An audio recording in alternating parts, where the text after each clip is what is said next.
शांति। 11 नवंबर 2023 प्रातः मुरली ओम शांति बाप दादा मधुबन। आज प्यारे बाबा ने सुनाया, मीठे बच्चे, जितना तुम बाप को याद करेंगे उतना तुम्हारी बुद्धि का ताला खुलेगा। जिन्हें घड़ी घड़ी बाप की याद भूल जाते हुए है अनलकी बच्चे। बाबा कहते, मीठे बच्चे, जितना तुम बाप को याद करेंगे उतना तुम्हारी बुद्धि का ताला खुलेगा। जिन्हें घड़ी घड़ी बाप की याद भूल जाती हुए है अनलकी बच्चे। प्रश्न बाबा ने किया, खाता जमा करने का आधार क्या है? सबसे बड़ी कमाई किस में है? खाता जमा करने का आधार क्या है? सबसे बड़ी कमाई किस में है? उत्तर में बाबा ने बताया, खाता जमा होता दान करने से। जितना तुम दूसरों को बाप का परिचय देंगे उतना आमदनी वृद्धि को पाती जाएगी। मुरली से तुम्हारी बहुत बड़ी कमाई होती है। ये मुरली सांवरे से गोरा बनाने वाली है। मुरली में ही खुदाई जादू है। मुरली से ही तुम माला माल बनते हो।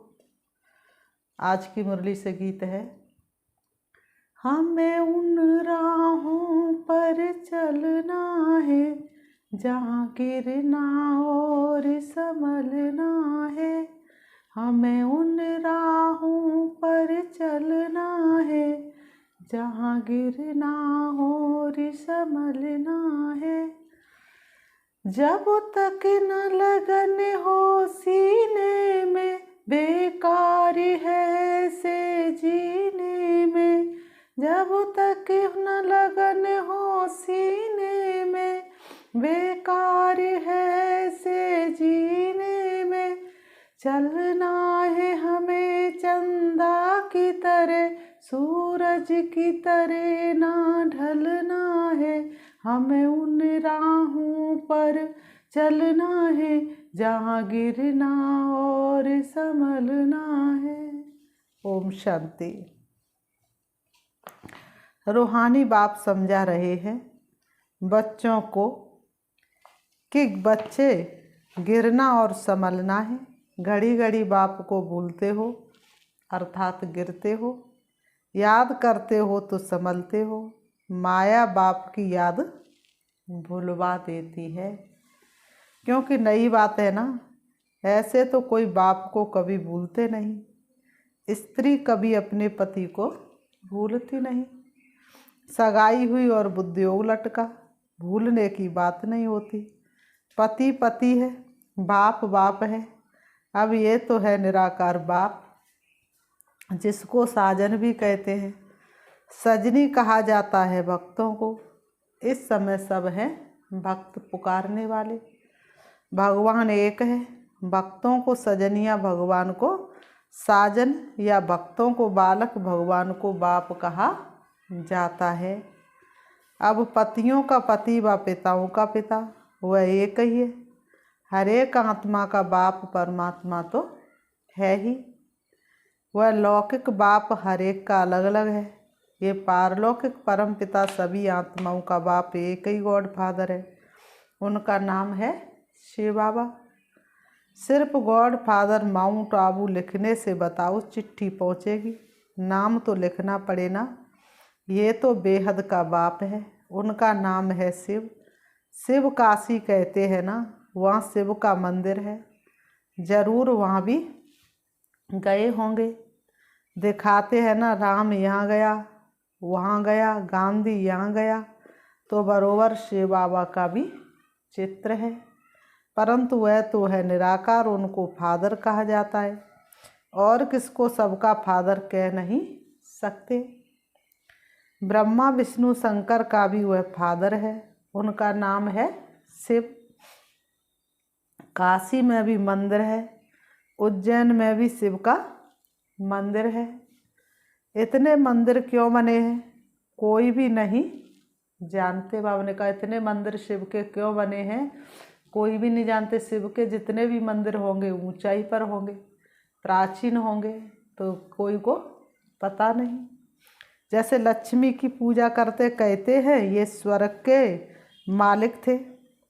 बाबा ने कहा परंतु स्वर्ग कब था, ये मालिक कैसे बने?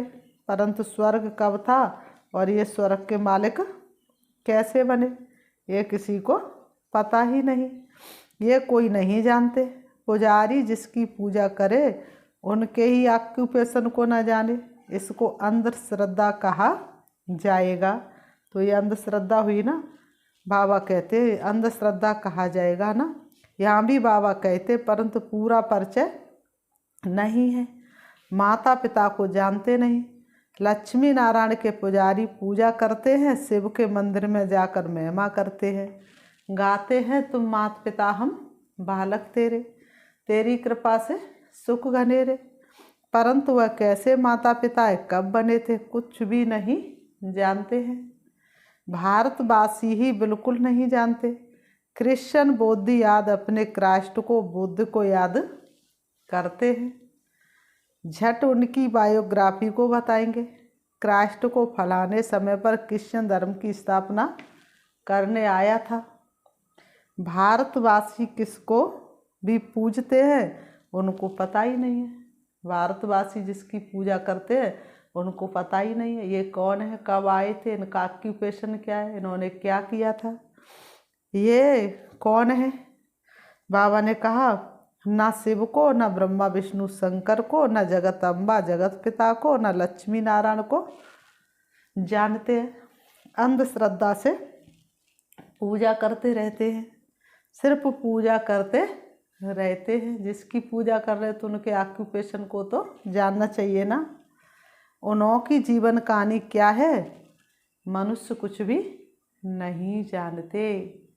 इनकी जीवन कहानी क्या है, मनुष्यों को कुछ भी पता नहीं। तो बाबा ने कहा बाप आकर के क्या करते हैं, बाप आत्माओं को बैठ समझाते हैं। तब भगवान धरती पर आकर के आत्माओं को बैठ करके समझाते हैं। तुम जब स्वर्ग में थे तो तुम्हारी आत्मा और शरीर दोनों पवित्र थे, तुम राज करते थे, तुम जानते बरोबर हम राज करते थे। बाबा कहते तुम जानते बरोबर तुमने क्या किया, राज किया। हमने पुनर्जन्म लिए, 84 जन्म भोगते भोगते बादशाही गवा दी। 84 जन्म लेते लेते शक्तिहीन हो गए, कलाहीन हो गए, सारी संपत्ति समाप्त हो गई। गोरे से काले बन गए, सुंदर थे अब श्याम बन गए। कौन सुंदर था, आत्मा जिसके अंदर 16 कलाएं थी, फिर धीरे धीरे कलाहीन हो गए तो श्याम बन गए। आजकल नारायण को भी सांवरा दिखाते तो सिद्ध होता है वही श्री कृष्ण श्री नारायण था, परंतु इन बातों को बिल्कुल समझते नहीं। याद अब है मूसल इन्वेंट करने वाले और कौरव पांडव भाई भाई थे, वह आसुरी भाई और ये देवी भाई थे। ये भी आसुरी थे, इन्हों को बाप ने ऊंच बनाकर देवी भाई बनाया है। दोनों भाइयों का क्या हुआ, बरोबर पांडवों की जीत हुई, कौरव विनाश हो गए। यहाँ बैठे हुए भी बलमम्मा बाबा कहते परंतु जानते नहीं हैं, बाप की श्रीमत पर नहीं चलते हैं, जानते नहीं कि बाबा हमको राजयोग सिखला रहे हैं। निश्चय नहीं रहता, देह अभिमानी होने कारण देह के मित्र संबंधियों आदि को याद करते हैं। यहाँ तो देही बाप को याद करना है, ये नई बात हो गई, मनुष्य कोई समझा ना सके। यहाँ माता पिता के पास बैठे हुए भी उनको जानते नहीं, ये बंडर है ना, जन्म ही यहाँ हुआ फिर भी जानते नहीं क्योंकि निराकार हैं, उनको अच्छी रीति समझ नहीं सकते, उसकी मत पर नहीं चलते। तो फिर क्या होता है, बाप जो श्रीमत देते हैं उनकी श्रीमत पर नहीं चलते तो क्या होता है, आश्चर्यवत वागंती हो जाते हैं। जिससे स्वर्ग का 21 जन्मों का भरोसा मिलता है उनको नहीं जानने से भाग जाते हैं। जो बाप को जानते उनको बख्तावर कहा जाता है। दुख से लिबरेट करने वाला तो एक ही बाप है। दुनिया में दुख तो बहुत है ना, ये है ही भ्रष्टाचारी राज्य, ड्रामा अनुसार फिर भी 5000 वर्ष बाद ऐसी ही भ्रष्टाचारी सृष्टि होगी। फिर बाप आकर सतयुगी श्रेष्ठाचारी स्वराज्य स्थापन करेंगे। तुम मनुष्य से देवता बनने आए हो। यह है मनुष्यों की दुनिया। देवताओं की दुनिया सतयुग में होती है। यहाँ है पतित मनुष्य, पावन देवता सतयुग में होते हैं। ये तुमको ही समझाया जाता है। जो तुम ब्राह्मण बने हो, जो ब्राह्मण बनते जाएंगे उनको समझाते जाएंगे। सब तो ब्राह्मण नहीं बनेंगे। जो ब्राह्मण बनते वही फिर देवता बनेंगे। ब्राह्मण ना बना तो देवता बन ना सके। बाबा मम्मा कहा तो ब्राह्मण कुल में आया। बाबा कहते बाबा मम्मा कहा तो ब्राह्मण कुल में आया। फिर है सारा पढ़ाई के पुरुषार्थ पर मदार। बाबा कहते हैं ये किंगडम स्थापन हो रही है और इब्राहिम बौद्ध आदि कोई किंगडम स्थापन नहीं करते हैं।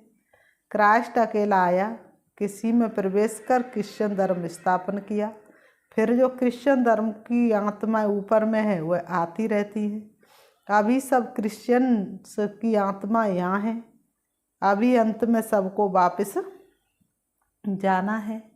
बाप सभी का गाइड बन सबको दुख से लिबरेट करते हैं। बाप ही है सारी ह्यूमैनिटी का लिबरेटर और गाइड। सब आत्माओं को वापस ले जाएंगे। आत्मा पतित होने कारण वापस जा नहीं सकती है। निराकारी दुनिया तो पावन है ना।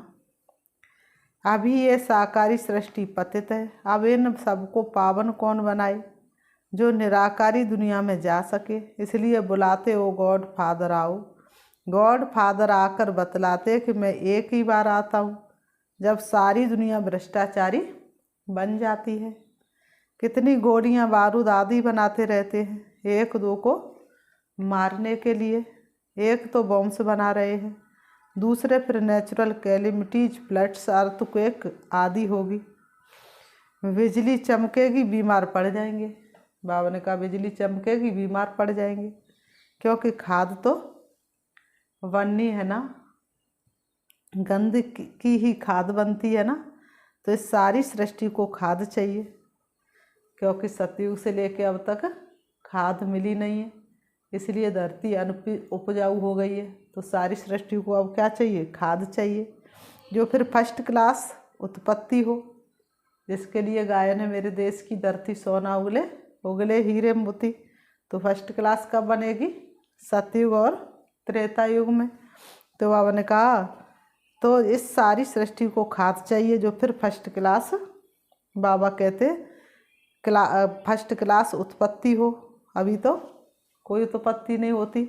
कितना धरती में खाद लगा लगा करके अनाज पैदा करते हैं। तो बाबा ने कहा सतयुग में सिर्फ भारत ही था। सतयुग में सिर्फ क्या था? भारत था। भारत देश की महिमा महान। सतयुग में और कोई खंड होते नहीं, सिर्फ भारतीय देश होता है। अब इतने सब का विनाश होना है। बाप कहते मैं आकर दैवी राजधानी स्थापन करता हूँ और सब खत्म हो जाएंगे। बाकी तुम स्वर्ग में जाएंगे। स्वर्ग को तो सब याद करते हैं ना, परंतु स्वर्ग कहाँ किसको कहा जाता है ये कोई को पता नहीं। कोई भी मरेगा कहेंगे स्वर्गवासी हुआ। अरे कलयुग में जो मरेंगे तो जरूर पुनर्जन्म कलयुग में ही लेंगे ना। इतना भी अकल कोई में नहीं है। डॉक्टर ऑफ फिलोसॉफी आदि नाम रखाते हैं, समझते कुछ भी नहीं। मनुष्य मंदिर में रहने वाले थे, वह है क्षीर सागर, ये है विषय सागर। ये सब बातें बाप ही समझाते हैं। पढ़ाएंगे तो मनुष्यों को, जानवर को तो नहीं पढ़ाएंगे। बाप समझाते हैं ये ड्रामा बना हुआ है। जैसा साहूकार मनुष्य वैसा फर्नीचर होगा। गरीब के पास ठिक्कर ठोबर होगा, साहूकार के पास तो इतने वैभव होंगे। तुम सतयुग में साहूकार बनते हो तो तुम्हारे हीरे जवाहरातों के महल होते हैं। वहाँ पर कोई गंदगी आदि नहीं होती, बास नहीं होती। यहाँ तो बास होती है, इसलिए अगरबत्ती आदि जगाई जाती है। शरीरों में ही बदबू हो जाती है। प्रकृति से बने हुए 5 तत्वों का शरीर, 5 तत्व तमो प्रधान, तो शरीर भी तमो प्रधान हो जाते। इसलिए थोड़ा सा भी कुछ हो तो बदबू आने लग जाती है। बाबा ने कहा वहाँ तो फूलों आदि में नेचुरल खुशबू रहती है। अगरबत्ती जलाने की दरकार ही नहीं रहती, इतनी सुंदर दुनिया होगी। वहाँ बाबा ने कहा उनको हेवन कहा जाता है, बाप हेवन का मालिक बनाने के लिए पढ़ाते हैं।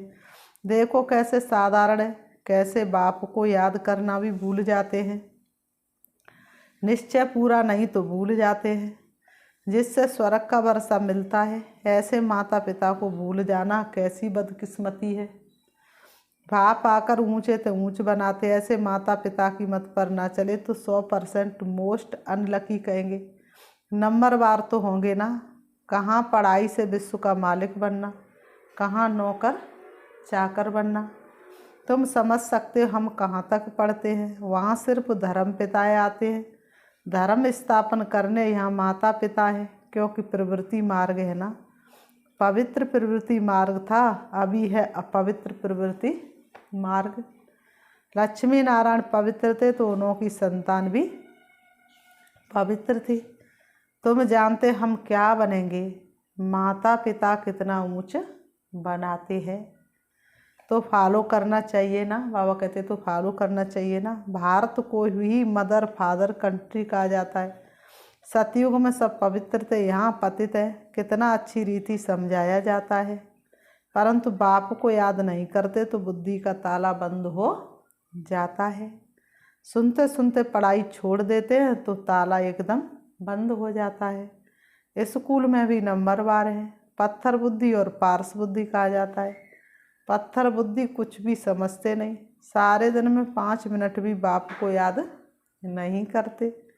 5 मिनट याद करेंगे तो इतना ही ताला खुलेगा, जितना बाप को याद करेंगे उतना ही ताला खुलेगा। तो सारे दिन में कितना याद करना चाहिए बाप को, कम से कम 6 घंटे तो याद करो। बाबा तो 8 घंटे की बात करते हैं, तो 8 घंटा नहीं कर सकते 6 घंटे तो करो। 6 नहीं तो 5, इससे भी ज़्यादा कम क्या करेंगे। तो जितना याद करेंगे उतना बुद्धि का ताला खुलता जाएगा, उतनी ही अष्ट शक्तियाँ तुम्हारे अंदर आना शुरू हो जाएंगी। जास्ती याद करेंगे तो अच्छी रीति ताला खुल जाएगा। सारा मदार याद पर है। कोई कोई बच्चे बाबा को पत्र लिखते हैं, प्रिय बाबा व प्रिय दादा। अब सिर्फ प्रिय दादा पोस्ट में चिट्ठी डालो तो मिलेगी। बाबा ने कहा, बाबा कहते तो मिलेगी, नाम तो चाहिए ना। दादा दादियाँ तो दुनिया में बहुत है। बाबा कहते दादा दादियाँ तो दुनिया में बहुत है। अच्छा, आज दीपावली है। दीपावली पर नया खाता रखते और पुराना खलास कर देते हैं। तुम सच्चे सच्चे कौन हो? ब्राह्मण हो। वह ब्राह्मण लोग व्यापारियों से नया खाता रखाते हैं। तुमको भी अपना नया खाता रखना है, परंतु ये है नई दुनिया के लिए। भक्ति मार्ग का खाता है बेहद घाटे का। तुम बेहद का वर्षा पाते हो, बेहद की सुख शांति पाते हो। ये बेहद की बात है, बेहद का बाप बैठ समझाते हैं और बेहद का सुख पाने वाले बच्चे ये सब समझ सकते हैं। बाप के पास कोटों में कोई ही आते हैं, बाबा के पास करोड़ों में कोई आते हैं। चलते चलते कमाई में घाटा पड़ता है, चलते चलते निश्चय डगमग हो जाता है। कैसी माया की परछाया पड़ती है। तो जो जमा किया है वह भी ना हो जाती है। तुम्हारा खाता वृद्धि को तब पाता है जब कोई को दान देते हो। जब तक चारों सब्जेक्ट बराबर नहीं चलेंगे तब तक स्थिति बन नहीं सकती। तो दान नहीं देते हो तो आमदनी की वृद्धि नहीं होती, इसलिए सेवा भी बहुत जरूरी है। तुम पुरुषार्थ करते हो। बाबा ने कहा तुम क्या करते हो? तुम दिन रात पुरुषार्थ करते हो। किसका? आमदनी वृद्धि हो, आमदनी को बढ़ाने का तुम बच्चे पुरुषार्थ करते हो। बाबा कहते वह तब होगी जब किसको दान करेंगे, फायदा प्राप्त कराएंगे। कोई को बाप का परिचय दिया। बाबा ने कहा गोया जमा हुआ। परिचय नहीं देते हो तो जमा भी नहीं होता है। तुम्हारी कमाई बहुत बहुत बड़ी है, बाबा कहते तुम्हारी कमाई बहुत बहुत बड़ी है। मुरली से तुम्हारी सच्ची कमाई होती है। सिर्फ ये मालूम पड़ जाए कि मुरली किसकी है, ये भी तुम बच्चे जानते हो। जो सांवरे बन गए उनको ही गोरा बनने के लिए मुरली सुननी है। मुरली तेरी में है जादू, खुदाई जादू कहते ना, तो इस मुरली में खुदाई जादू है।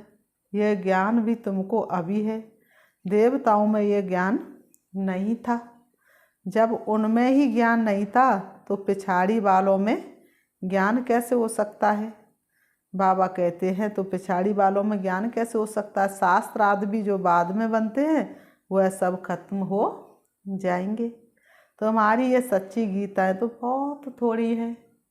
दुनिया में तो वह गीताएं लाखों की अंदाज में होंगी। वास्तव में ये चित्र ही सच्ची गीता है। उस गीता से इतना नहीं समझ सकेंगे जितना इन चित्रों से समझ सकेंगे। बाबा कहते उन गीताओं से इतना नहीं समझ सकेंगे जितना इन चित्रों से समझ सकेंगे। फिर बाबा कहते हैं अच्छा मीठे मीठे सिखिलते बच्चों प्रति माता पिता बाप दादा का याद प्यार और गुड मॉर्निंग रूहानी बाप की रूहानी बच्चों को नमस्ते। हम रूहानी बच्चों की रूहानी बाप दादा को याद प्यार और नमस्ते नमस्ते नमस्ते। आज की मुरली का मुख्य सार नंबर 1। बाबा ने कहा मुरली के सार में अच्छी रीति पढ़ाई पढ़कर स्वयं को वक्तावर तकदीरवान बनाना है। देवता बनने के लिए पक्का ब्राह्मण बनना है। अच्छी रीति पढ़ाई पढ़कर स्वयं को वक्तावर तकदीरवान बनाना है। देवता बनने के लिए पक्का ब्राह्मण बनना है। नंबर 2 देही बाप को याद करने के लिए देही अभिमानी बनना है। देह को भी भूलने का अभ्यास करना है। आज की मुरली का वरदान है, बाबा ने वरदान दिया सदा अपने को सारथी और साक्षी समझ दे भान से न्यारे रहने वाले योग युक्त भव। सदा अपने को सारथी और साक्षी समझ दे भान से न्यारे रहने वाले योग युक्त भव। स्पष्टीकरण है। बाबा ने कहा योग युक्त रहने की सरल विधि है सदा अपने को सारथी और साक्षी समझ कर चलना। इस रथ को चलाने वाली हम आत्मा सारथी है। ये स्मृति स्वतः इस रथ अथवा देह से व किसी भी प्रकार के देह भान से न्यारा बना देती है। देह भान नहीं तो सहज योग युक्त बन जाते और हर कर्म भी युक्ति युक्त होता है। स्वयं को सारथी समझने से सर्व कर्मेंद्रियां अपने कंट्रोल में रहती हैं। वह किसी भी कर्मेंद्रियों के बस नहीं हो सकते। आज की मुरली से स्लोगन है विजयी आत्मा बनना है तो अटेंशन और अभ्यास इसे निजी संस्कार बना लो। विजयी आत्मा बनना है तो अटेंशन और अभ्यास इसे निजी संस्कार बना लो। अच्छा, ओम शांति। अभी हम बाबा को याद करेंगे, अपने आप को बहुत सुंदर सम्मान देंगे। मैं विजयी आत्मा हूँ, मैं विजयी रत्न हूँ। सफलता मुझे आत्मा का जन्म सिद्ध अधिकार है। जिसके सिर पर 1000 भुजाओं वाले बाप दादा का हाथ हो, जो सदैव वरदानों से पलने वाला हो, उसके भाग्य को कोई क्या सराह सकता है। वास्तव में मैं तकदीरवान आत्मा हूँ। बाप दादा हमेशा मेरे सन्मुख है, मेरे साथ है। उनकी सर्व शक्तियाँ मुझे आत्मा में समा रही हैं। मैं देह और देह के संबंधों से दूर हूँ। मैं वास्तव में एक चमकती हुई ज्योति हूँ। मैं आत्मा हूँ। दोनों भ्रम के बीच भ्रकुटी में चमक रही हूँ। मुझे आत्मा की शक्तियाँ चारों तरफ फैल रही हैं। चारों तरफ के वातावरण को शक्तिशाली बना रही है।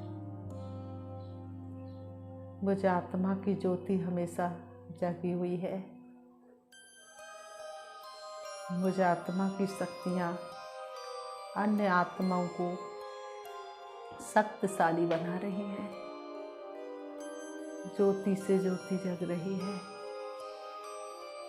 सभी के मन के अंधकार दूर हो रही है।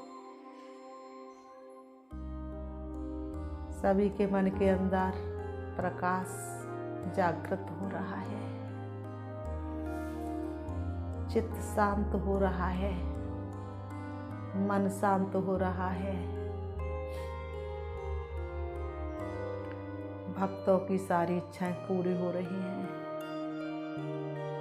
सभी भक्तों को भक्ति का फल मिल रहा है। मुझ आत्मा से सभी को यही अनुभूति हो रही है। मैं आत्मा परमात्मा शक्तियों से भरपूर हूँ और मैं दाता की बच्ची दाता हूँ। कोई भी मेरे सामने आता है मैं उसको देती हूँ। जिसको जो चाहिए वो मैं परमात्मा शक्तियों के द्वारा सबको देती हूँ। सबकी एक एक इच्छा पूरी करती हूँ। सभी को मन इच्छित फल देने वाली हूँ। ओम शांति।